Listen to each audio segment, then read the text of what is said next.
Good evening. My name is Todd Green. I'm an associate professor of religion at Luther College in Decorah, Iowa. I want to extend a warm welcome to everyone joining us this evening from the Luther community, the Decorah community, and the broader public. Tonight will feature a presentation and a conversation on the topic of torture and terror at Guantanamo Bay. Our speaker this evening will be James Yee. Tonight's event is sponsored by the Center for Ethics and Public Engagement at Luther College. The center's purpose is to facilitate dialogue and understanding about responsible citizenship and the most pressing ethical issues of our time. The format for this evening will be a 20 to 25 minute presentation at the beginning from James Yee. This will be followed by a brief conversation between James and myself, which in turn will be followed by a Q&A period with you, the audience who's tuning in live for this event. And if you are tuning in live to this event and you would like to submit a question, please do so at any time by using the Q&A feature on Zoom, and we will do our absolute best to get to as many questions as possible. At this time, I will briefly turn things over to Arpi Hovansian, who will introduce our guest speaker this evening. Arpi. Thank you, Professor Green. Hello, everyone. My name is Arpine, and I am a senior student at Luther College. I major in management and minor in international business. It's an honor for me to introduce our guest speaker, James Yee. James Yee is a former United States Army chaplain with the rank of a captain. Yee was born in New Jersey and raised in Springfield Township. He graduated from West Point in 1990s, and in the early 1990s, he converted to Islam and studied religion in Syria. He received a letter of equivalence from the Graduate School of Islamic and Social Sciences in Leesburg, Virginia, allowing him to be certified as a military chaplain. He also holds a Master of Science degree in International Relations. While serving as the U.S. Army Muslim chaplain for the prison camp at Guantanamo Bay, Captain Yee objected to the abuse of the prisoners in his care.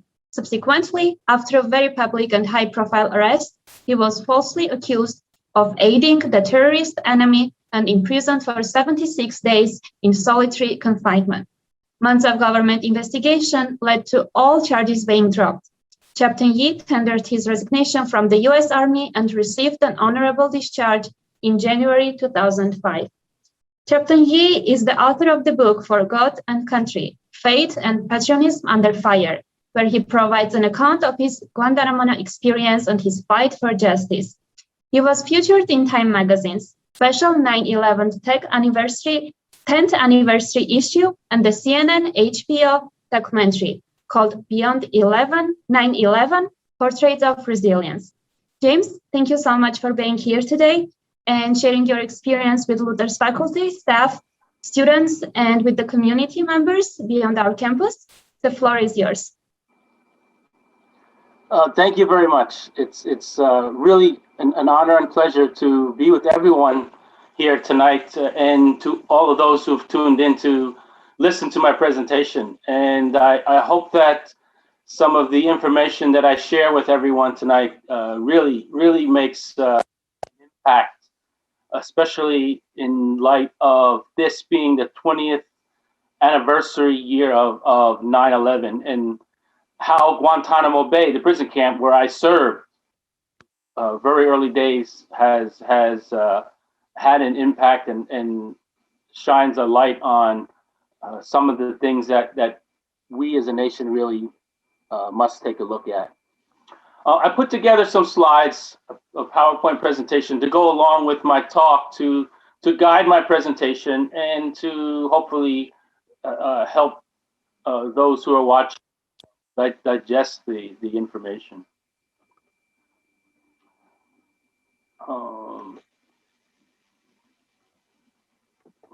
Okay.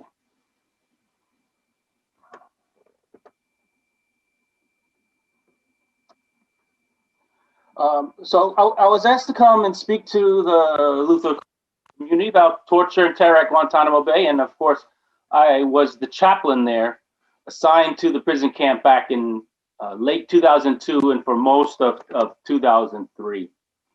Let me start with a short summary of my background. I'm a West Point graduate. I graduated from the United States military And it was shortly thereafter that I converted to Islam. And actually, I was raised Lutheran as a youngster. I was confirmed in the 8th grade, went to Sunday school, was a part of Holy Cross Lutheran Church in Springfield, where I grew up. It was shortly after graduating West Point that I started to look into religion and faith and found Islam and would convert to Islam shortly thereafter. At that time, I was a new young lieutenant in the United States Army. I was in the Air Defense Artillery. I was a Patriot Missiles Fire Control Officer and served in the aftermath of the first Gulf War, and seeing that there was a pretty large influx of new Muslim service members. One of the things that I observed was that there weren't any Muslim chaplains at that time. This is 1991. So I thought perhaps maybe that was something I could fulfill, a need that could be served in the U.S. in the U.S. military, something that I could draw upon with my new faith, and I would labor to try and do that. I would leave active duty. I would go overseas and study Islam traditionally, landing in Damascus, Syria. And I learned a little bit of the Arabic language so that I could properly recite the Quran. And several years later, I returned active duty to the U.S. Army, and in January 2001 became one of our nation's first Muslim chaplains. Now, while I was one of the first Muslim chaplains to serve the U.S. military, I wasn't the first. So in January of 2001, when I came back on active duty as an Islamic chaplain, there were already one or two Muslim chaplains serving in the Navy. There was one or two in the Air Force, and there was a small handful in the Army. But in January 2001, I was the newest. I'm a third generation Chinese American. It was my grandparents who immigrated to the United States, and I consider New Jersey, even though I was born in Illinois, I grew up in New Jersey. So that's my background. So Guantanamo Bay, Cuba, or otherwise known as Gitmo, the nickname for Guantanamo Bay, Gitmo. It's the U.S. military prison camp in Cuba on the naval station that's in Guantanamo Bay, used to hold suspects captured in the War on Terror. And that opened in January of 2002, just 4 months after the tragic attacks on the World Trade Center. The first prisoners arrived at Guantanamo. So if you look at a quick map of Cuba, Guantanamo is on the southeastern side of the island. And then you can see the other islands, Jamaica, Haiti, Dominican Republic, Puerto Rico, and you see Florida to the north.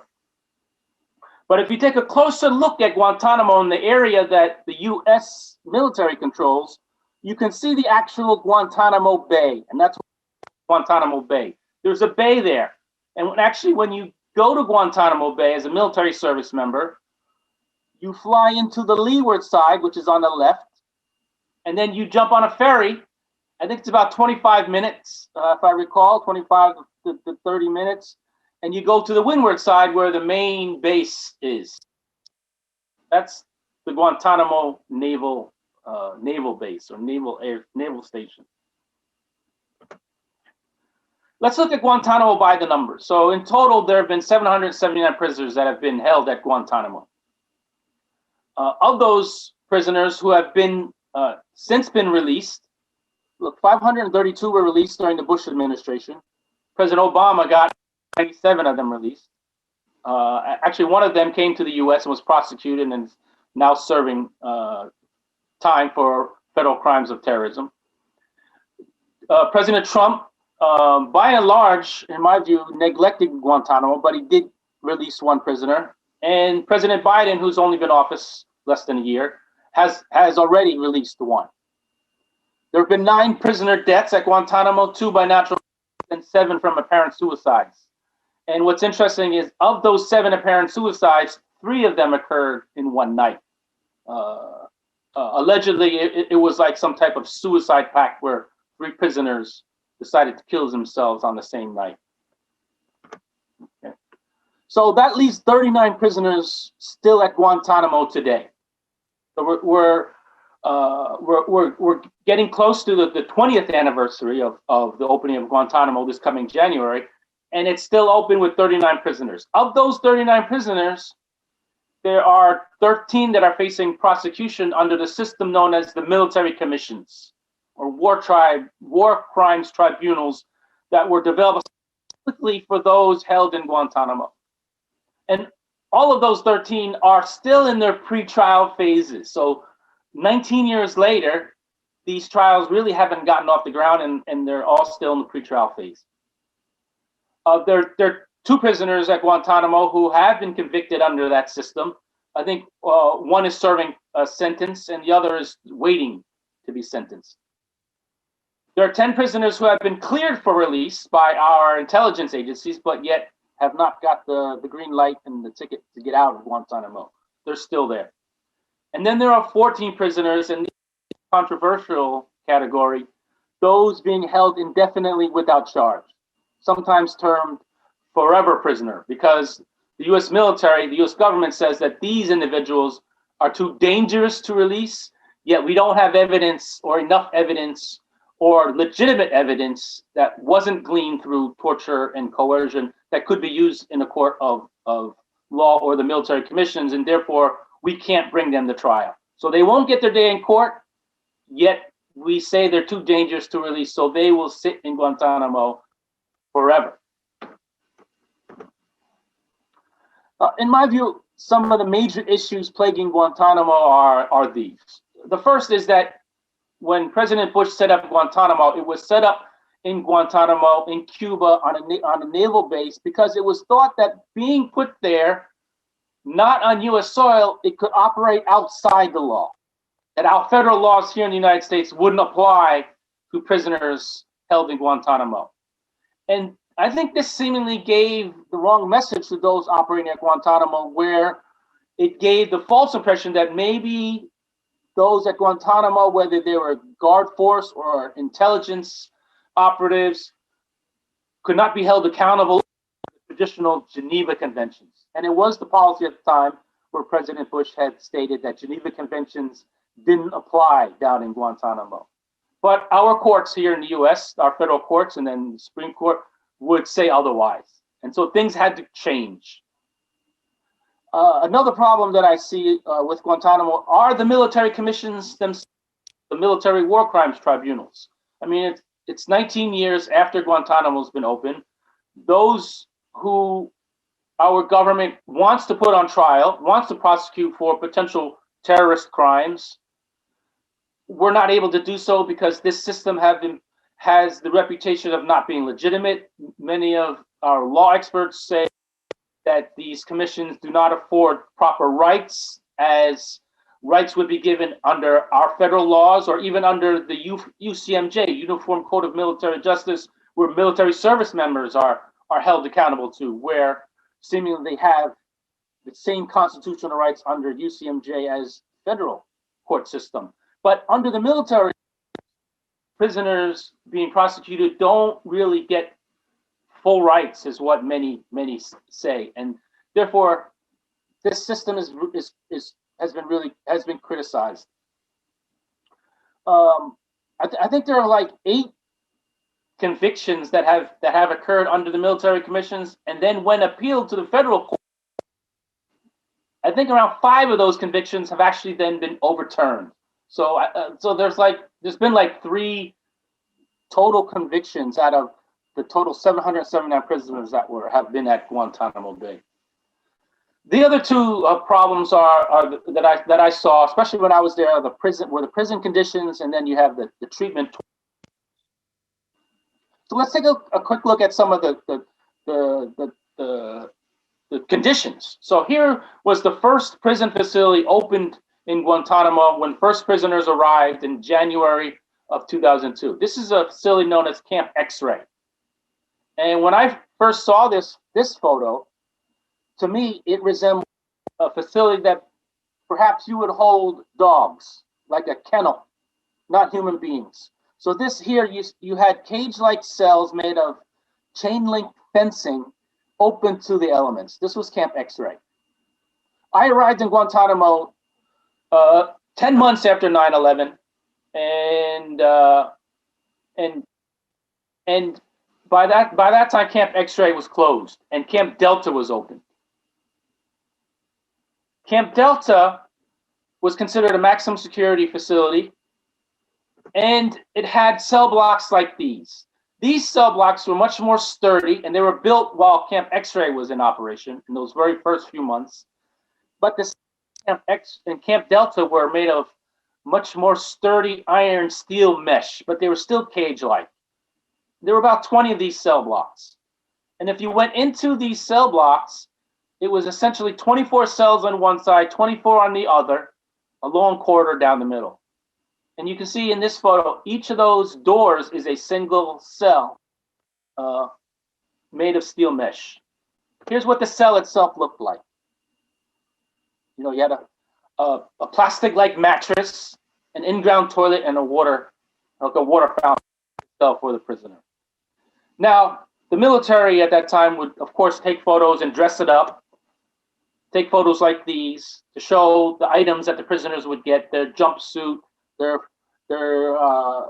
flip-flops, their prayer beads.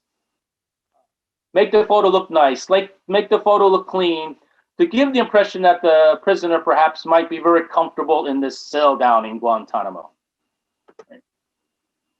Later on, these cells were retrofitted like this. But even if you look at a photo like this, looking through that steel mesh, it gives even to the viewer of being in a cage.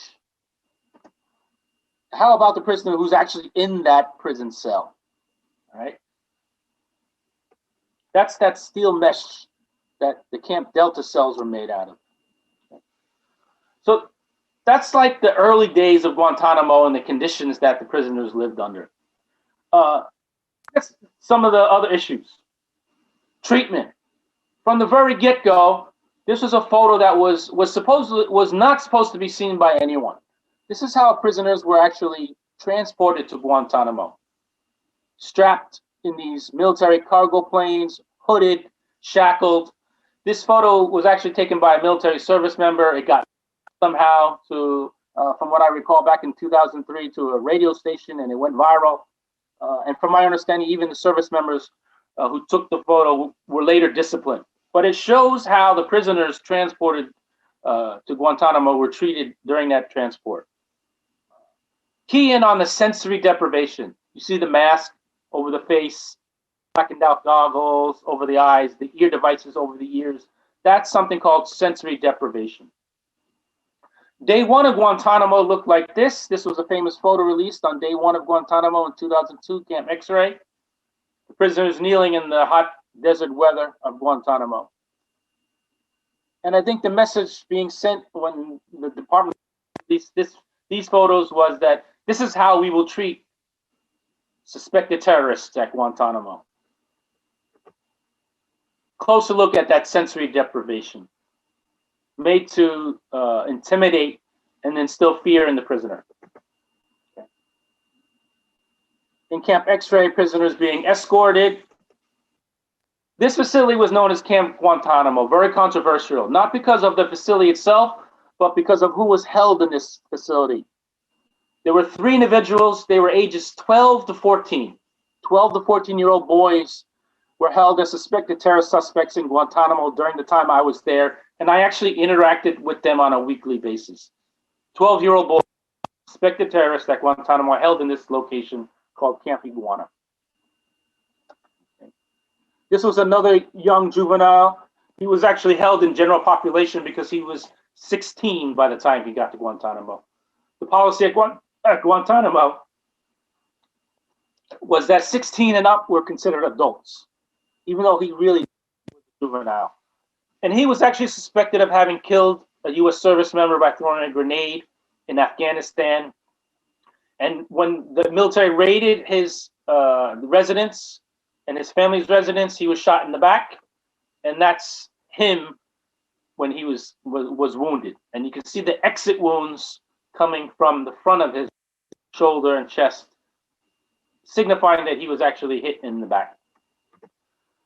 he found a way to get out of Guantanamo, and his way was to plead guilty to a crime, go back to my home in Canada, where he was able to appeal Canada throughout any sentence that he would have to serve, and then he would actually appeal those convictions to the courts in the US, and they were even vacated. Mainly because he was a child and considered a child soldier. An interrogation room at Guantanamo, pretty basic, chair with D-rings on the ground where a prisoner might be short shackled.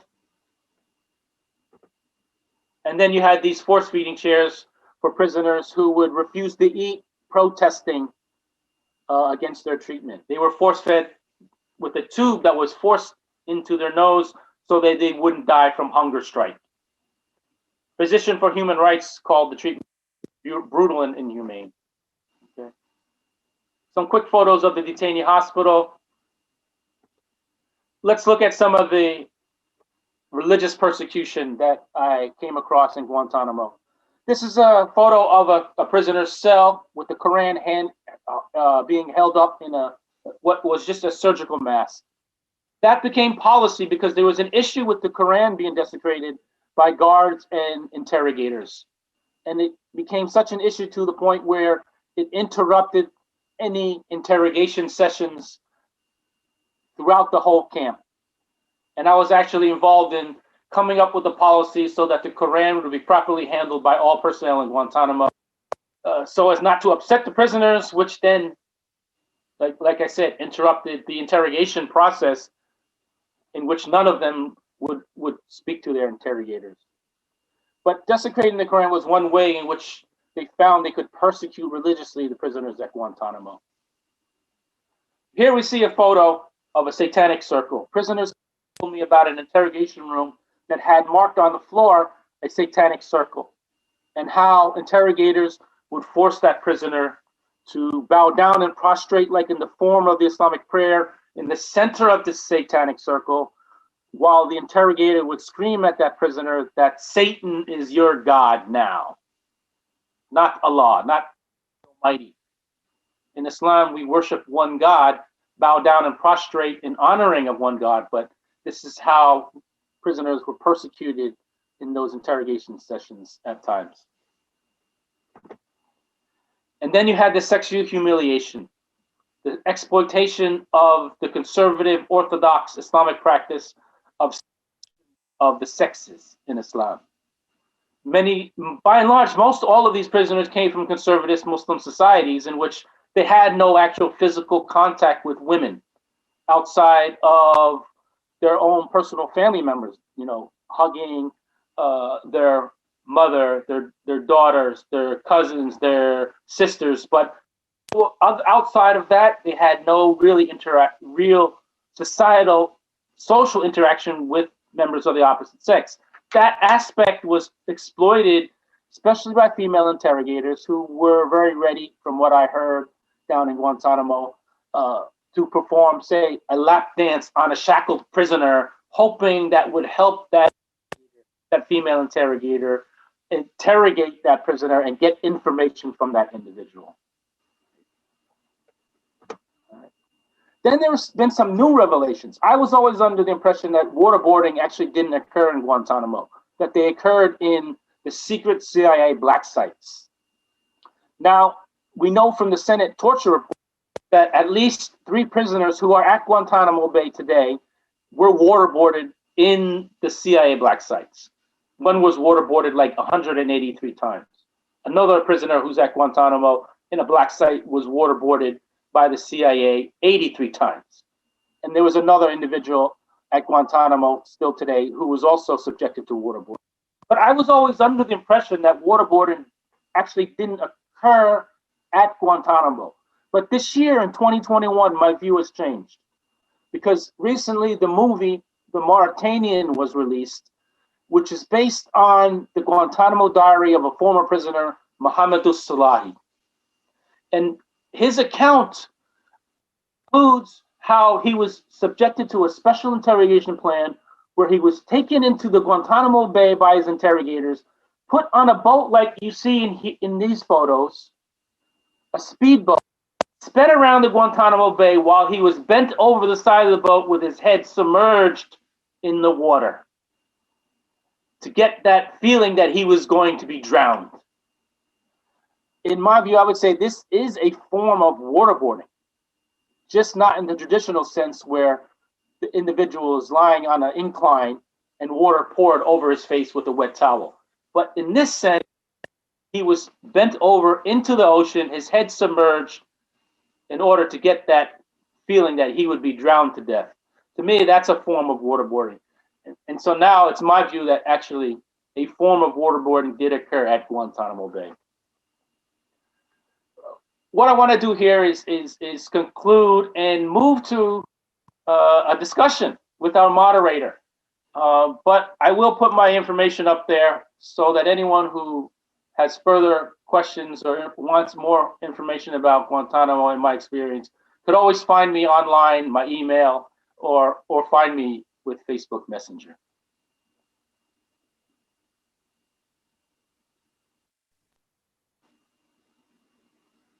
Okay, James, thank you for that presentation and for your insights and the information we received. As you unshare your screen, I will transition to a couple of questions for you. And from there, we can then also start fielding questions from the audience. By the way, if you're tuning in live to this event and you have a question for James Yee, by all means, submit that question via the Q&A function on Zoom, and we'll try to get to as many questions as we can.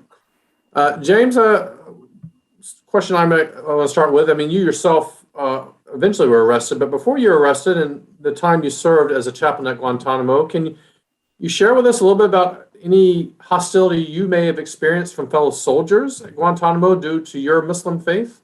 Yeah, you know, one of the impacts that 9/11 has had on our country is Islamophobia.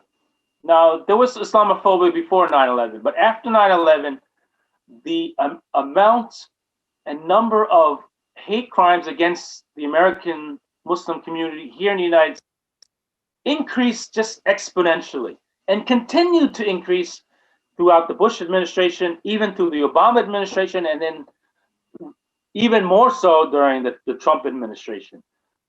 Certainly, right after 9/11, there was tremendous amount of Islamophobia in Guantanamo. And I wasn't the only Muslim there. Remember, prisoners in Guantanamo were from almost 40 different countries and spoke so many different languages. To handle the linguistic needs of the detention operation in Guantanamo were American Muslims, both military and civilian. And we had actually a vibrant American Muslim community in Guantanamo during the time I was there, in which I was also the chaplain to those serving the Joint Task Force in Guantanamo as well. But we experienced a lot of that tension. Many of those who were serving in Guantanamo in the Joint Detention Operation would view us, because we were Muslims, as being extremists. Some people nicknamed us Hamas, which is a terrorist organization. We were under surveillance at times. We noticed some of the intel operatives in the FBI during our Friday worship prayer service at Guantanamo. I was under surveillance for a good part of the time I was down there because of suspicions that because I was a Muslim and a Muslim chaplain and who was serving the prisoners, I was protecting their religious rights to practice their faith in the prison, that I was somehow overly sympathetic to the suspected terrorists as they were labeled in Guantanamo. So I dealt with a lot of that, and it came out when I was secretly arrested after having served 10 months in Guantanamo. And then I myself was put in prison, and then even the military went so far as charging me and accusing me of spying and aiding the enemy, capital crimes in which I was threatened with the death penalty for. Long story short, all of those accusations and charges would be dropped. I would be reinstated, in which I would resign my commission thereafter, and then speak out about and become an advocate for this prison's closure. James, this might be a simplistic way to ask the question. Do you think you were arrested because you were a Muslim? You were presumed guilty, or in terms of being connected to detainees or prisoners at Guantanamo simply because of your religious background? And being the Muslim chaplain at Guantanamo who was serving the prisoners certainly made it easier for the U.S. military to arrest me, because they could come up with this story, this idea that I was working with the prisoners or somehow being nefarious and being subversive. But I also believe that there were other reasons why I was arrested. I believe ethnicity also played a role. Chinese American, as I indicated in the intro. I was once referred to in Guantanamo, I would learn later, as a Chinese Taliban. They called me the Chinese Taliban, right? They specifically brought up my ethnicity. And of course, I was bringing to the command the issues that the prisoners had with regard to how they were being mistreated, abused, and tortured. So I was formally trying to address that the way a military officer should, and some people didn't like that, and they wanted me out of Guantanamo. Did your superior officers or other fellow officers at Guantanamo, as not just a chaplain who had access, obviously, in terms of spiritual care for prisoners, but as a Muslim chaplain, did they expect you, and not to mince words, did they expect you to gather intelligence on the prisoners there, even if maybe not overtly commanding you to? Great. Let me say this. When I first got to Guantanamo, it was right around the time Major General Jeffrey Miller took command of Guantanamo. And he's most known for Guantanamo and Abu Ghraib. He has been the one who has been accused of bringing the enhanced interrogations to Gitmo, which ended up in abuse, and then bringing those tactics to Abu Ghraib, in which you saw the abuse scandal happen over there. When I got to Guantanamo, in my first meeting with General Miller, alongside the other chaplains, one of the points that General Miller made was that he didn't intend to use me or any other chaplain, for that matter, is what he said, in the intelligence gathering process. Now, I knew better away from the intelligence gathering process to the extent that I never even went to that side of the operation, not even to witness an interrogation, which could have occurred through the one-way mirrors that they have set up there. Right? I stayed away from the intelligence gathering operation.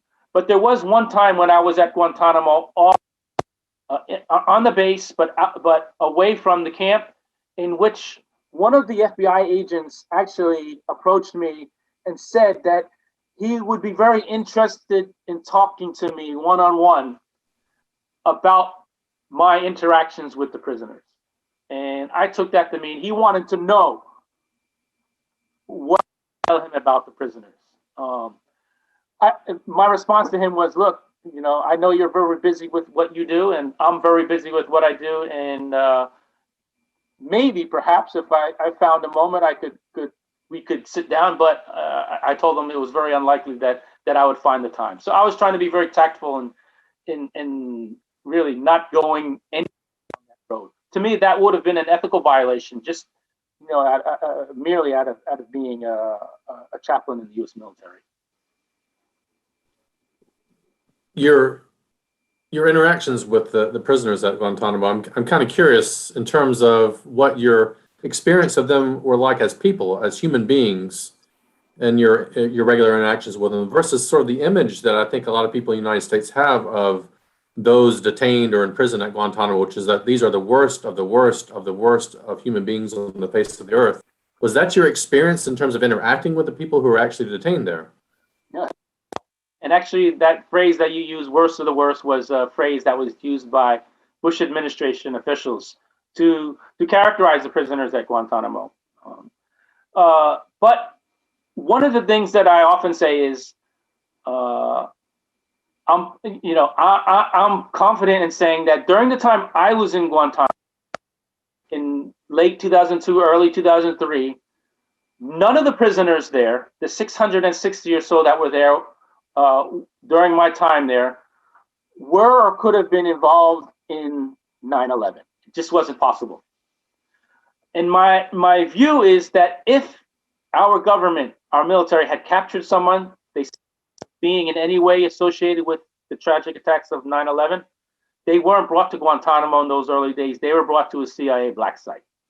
Now, of course, today, those 14 or so high value, potentially legitimate terror suspects are now at Guantanamo, but they didn't arrive there to 2006 and maybe for a short period of time before where potentially the black site set up at Guantanamo. But brought to Guantanamo essentially till after I was gone. So during the time I was there, by and large, most of the people had nothing to do with terrorism. What's very interesting is at the time, the Secretary of State, Colin Powell, his chief of staff, Colonel Wilkinson, he is on record publicly stating that in the early days of Guantanamo, there were meetings at the level of the vice president, which was Vice President Cheney, known to the president, President Bush, in which the discussions were made, how they were aware that by and large, most of the prisoners at Gitmo were innocent. They were not terrorists. However, they decided that they would not release those prisoners immediately because they still felt that they could interrogate them, get some type of valuable information from them, even though they weren't terrorists. And if they had decided to let them go, that wouldn't look good on the United States.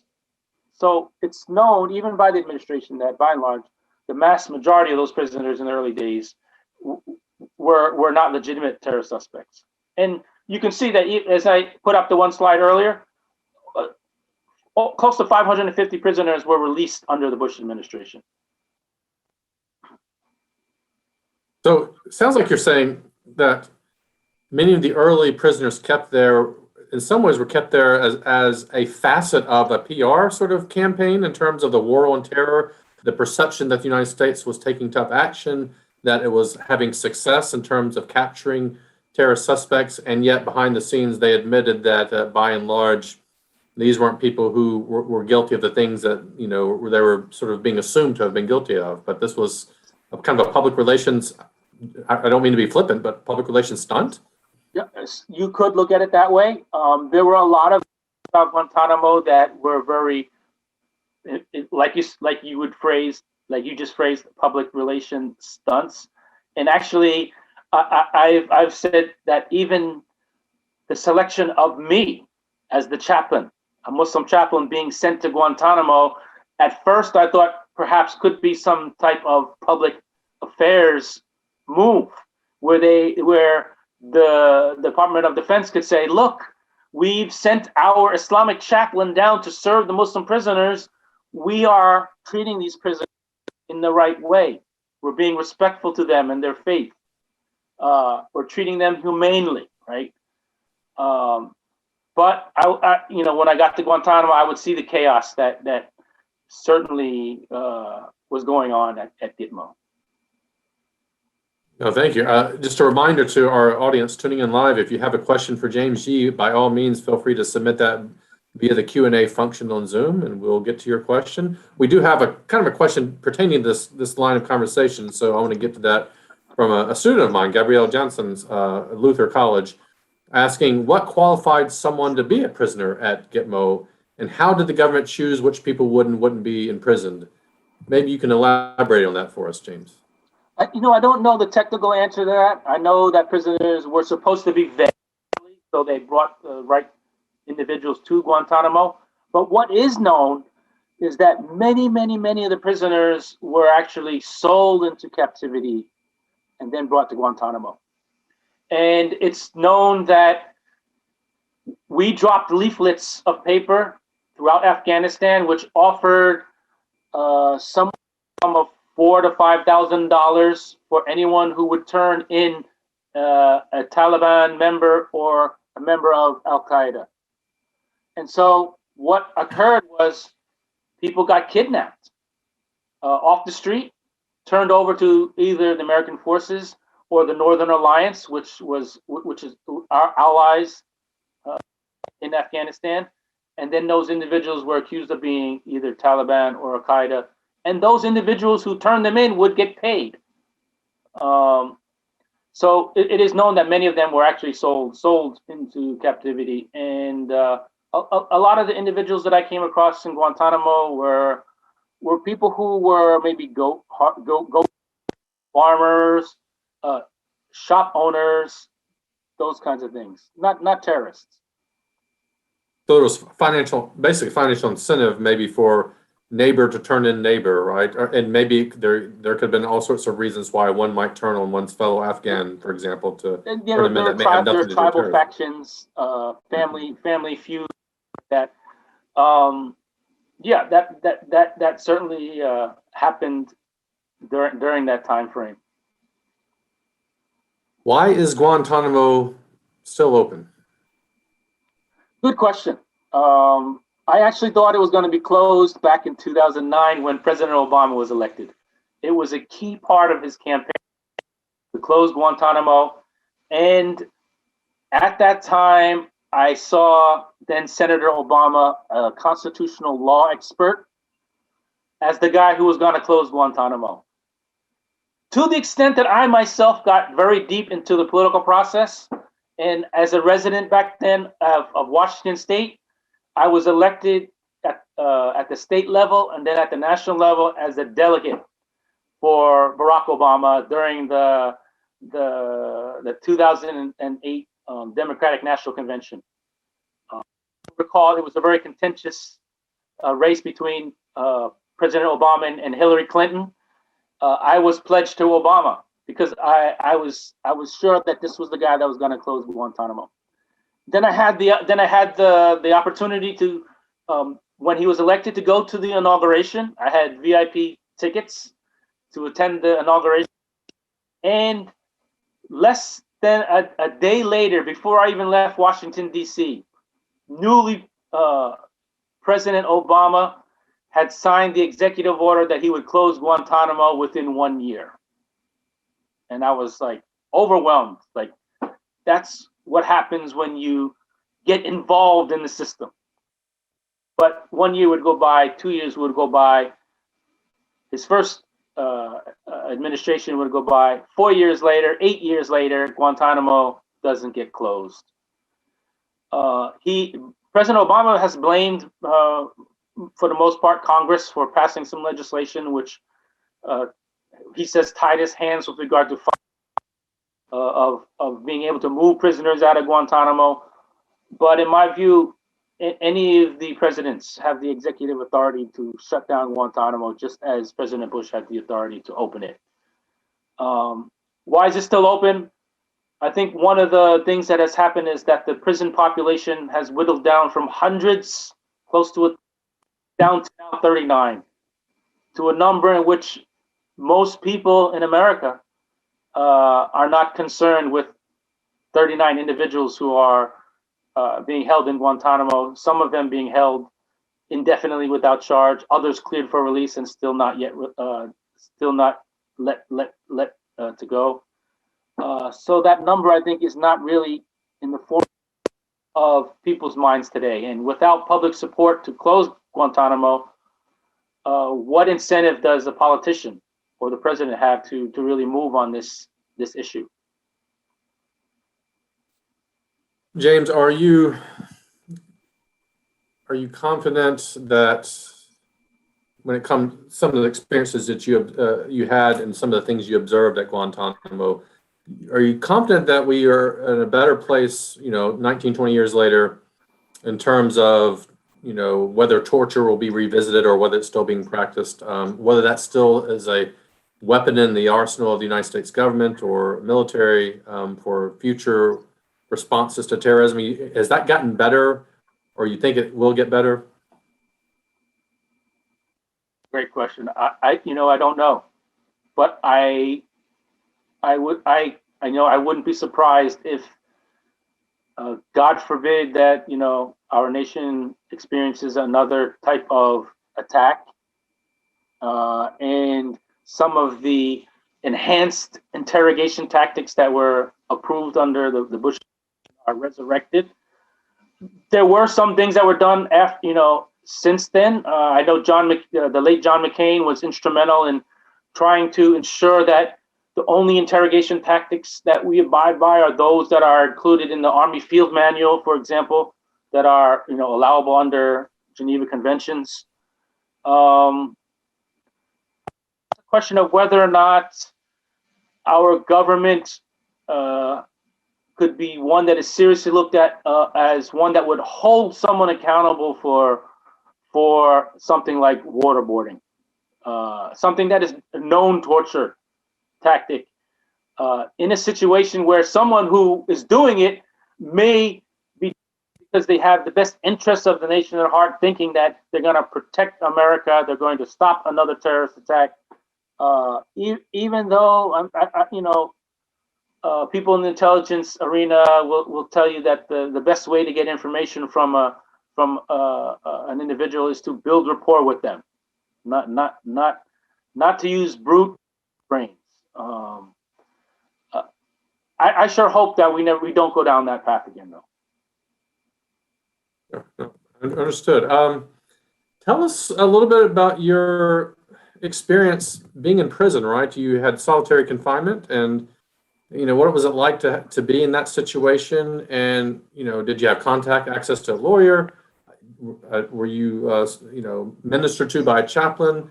And psychologically, what was your state during that time? Did you think you were kind of indefinitely going to be stuck there, right? Were you worried that your fate was to be forgotten and behind prison bars with no one else to sort of reach out to you and come to your defense in terms of your innocence? So during that time when I was secretly arrested, I was in the military.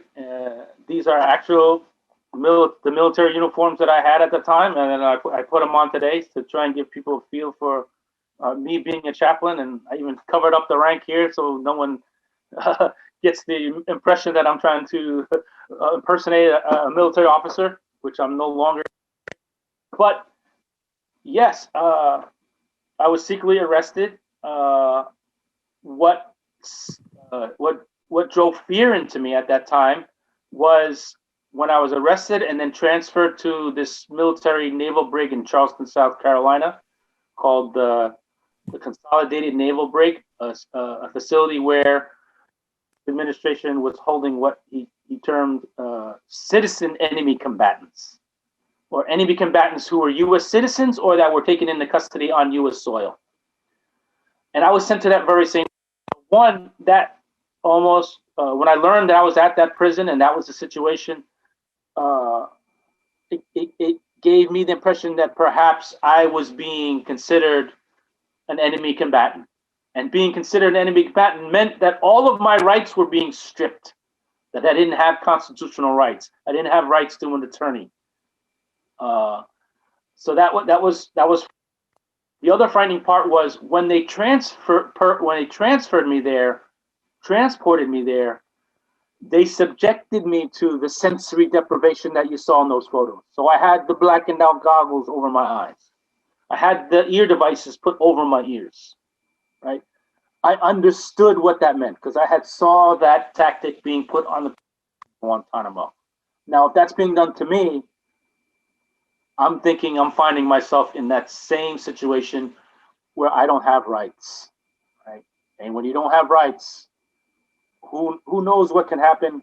Who knows if you'll ever be seen again? So that was harrowing for me. You lost hope? Meaning what? At that time when I was in the prison? Yeah. Did you sort of, because of all those things you were at, did you sort of lose hope because of the protections that otherwise you would have been afforded, you worried you weren't going to get? And you're also in solitary confinement, which is its own form of some would argue torture, right? The hope that I did receive was when I did get access to legal. First a military attorney, and then he helped facilitate me retaining a civilian attorney, and then by the blessings of all powers that be, I think the the nation's foremost military law expert landed in my lap and defended me. Mr. Eugene Fidel, who's a military law expert in retirement, now teaching military law up at Yale. He was my civilian representation. That gave me a lot of hope. That gave me a lot of hope, even though the deck was still stacked against me. But you know, the one thing also I had going for me was that during my time at Gitmo, as a military officer, as a Muslim, I knew that I couldn't leave any leaf unturned because people could suspect me. So all my boxes were checked. Even 2 days before I was arrested, I had received the best officer evaluation report that I had ever received in my entire military career. It had something stated on there that I was ready for.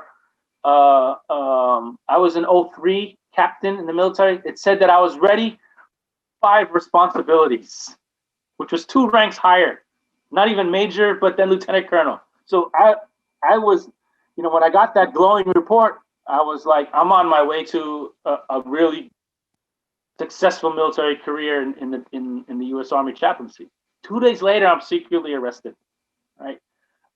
So I think a lot of what I did and how I basically operated in my personal affairs at work made sure that what I did was very clear, open, transparent, and legitimate, so everyone can see. And it really, even though I was in prison for 76 days, from reading the back media articles that were out at the time when it was first disclosed that I was in prison, I wasn't able to see all of these articles until months later.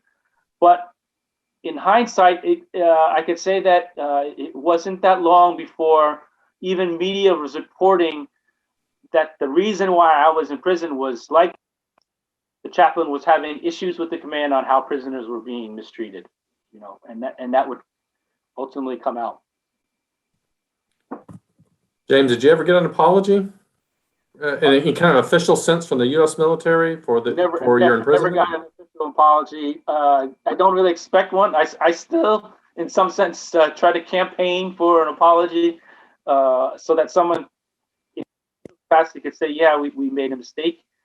There have been individuals, very high-ranking individuals, who have made issues the way I was mistreated by the U.S. military. While I was still in the military, or soon after I got out, the late Senator Ted Kennedy, along with former Senator Levin from Michigan, partnered up and challenged the Department of Defense to carry out an investigation into how I was treated, my case, and several other congressmen also got together and made the same demand from the Inspector General, to look at how my case got to where it was. I mean, it really turned out to be a big egg on the face of the U.S. military when they threw me in jail, accused me of spying, espionage, aiding the enemy. They try to prosecute me on mishandling classified information. All of the charges get dropped. All of the accusations get dropped. I get reinstated. It didn't look good for the military, and some in Congress wanted answers after that. Are you in touch with any of the prisoners that you tended to in your time at Guantanamo? I am in touch with at least 2 prisoners who are now in the public light. One is Mohammed al-Salahi, who was in that film, The Mauritanian. We have contact on Facebook, and he's been doing a lot of panels, especially since his movie was released. And there's another individual named Mansour. He just released a book also called Don't Forget Us Here. And I haven't got my copy yet, but it's full of quite humorous, some of them, tales and stories of prisoners at Guantanamo. And I'm looking forward to reading that. He's now very active in trying to shed light on just the basic idea that the prisoners at Guantanamo are human beings, that they're regular people like you and I, and his stories brings. I'm in touch with those two, as well as I'm in touch with a prisoner who was at Guantanamo, who I was never allowed access, and that's Moazzam Beg from the UK. He heads up a nonprofit human rights organization called CAGE, or Cage Prisoners, also known, and they advocate on behalf of prisoners who are wrongly imprisoned there, out of the UK. So he's done a lot of activism. He's read my book in, I think it was around 2007 or 2000, maybe 2009 also, that he brought me over to the UK and we did some speaking together. One of the places was at Oxford. Got one last question here. It's from a student, and I'm going to ask the question, maybe add one component to it as well. So Gabrielle Jansen wants to know, did your time in prison affect your faith, your religious faith? And I might add, did it also affect your faith in the nation? Yeah, it certainly did. And this is a topic that I spoke a lot about when I left the military, especially to my own community, the American Muslim community. And it was a motivating factor or purpose that I wanted to bring to the American Muslim community. But my faith certainly was affected. And I often have said that it was my faith that I relied on in order to get through the worst times. Because there were times when I didn't have anyone. I couldn't always speak to my attorney. Wasn't really allowed open phone calls all the time. I couldn't have contact sometimes with my family. Certainly, was not allowed any guards who were there. So I was by myself in that prison cell. So it was my faith that I relied on in order to really draw strength. Unfortunately, the chaplain of that prison was not very helpful, and I'm sad to say that one of the things he told me is that he was retiring in like 4 months, and he was not gonna rock the boat. Is basically what he told me. So he really didn't provide accommodation, and I was persecuted in some sense, in ways that even Guantanamo prisoners weren't persecuted. I wasn't allowed, for example, to know the prayer times, so I can make my 5 daily prayers. I had to guesstimate. In Guantanamo, I was able to ensure that the call to prayer was made 5 times a day at the Guantanamo prison camp for the prisoners. Right? I wasn't afforded halal food, dietary food in prison. I wasn't allowed even a watch to know like what actual time it was, or the direction towards Mecca, so I can pray in the proper direction. Right.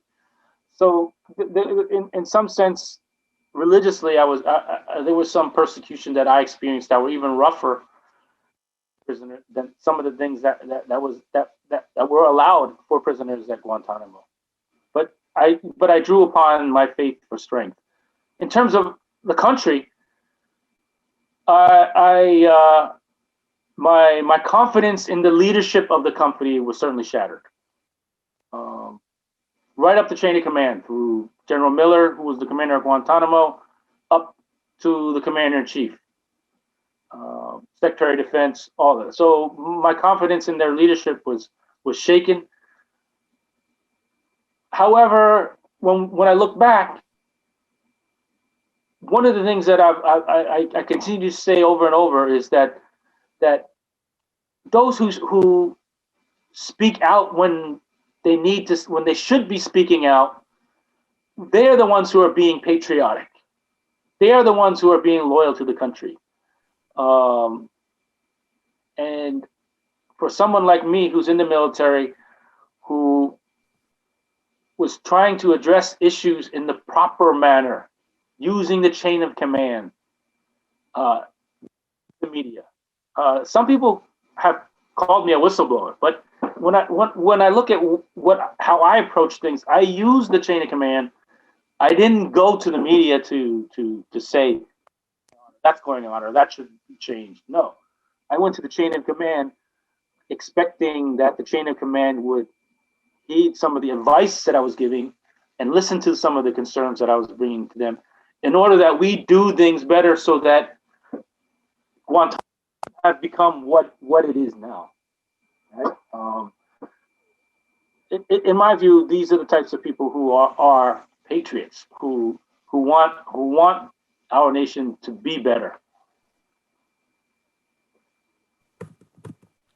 We are at the end of our time here. I want to thank you, James. I first want to remind people about your email address that you had put up at the beginning of the presentation. Justice for Ye. That's JUSTICE number 4 YEE at yahoo.com. If they want to reach out to you to learn more. There you go. Perfect. And they can follow you also on Facebook and message you and learn more perhaps from you in terms of how to respond and how to affect change in terms of the very issues that you are raising. So on behalf of the Center for the Ethics and Public Engagement, let me thank you, James, this evening. We're grateful you could take time out of your schedule to share your perspectives and experiences as a chaplain at Guantanamo and the impact that this has had on your life and your career. We hope your insights and experiences that you share tonight will produce a fruitful dialogue here at Luther College concerning how we remember and how we commemorate 9/11. And on that note, let me thank you again, James, and let me wish all of you a lovely evening. Good night. Very much a pleasure and an honor.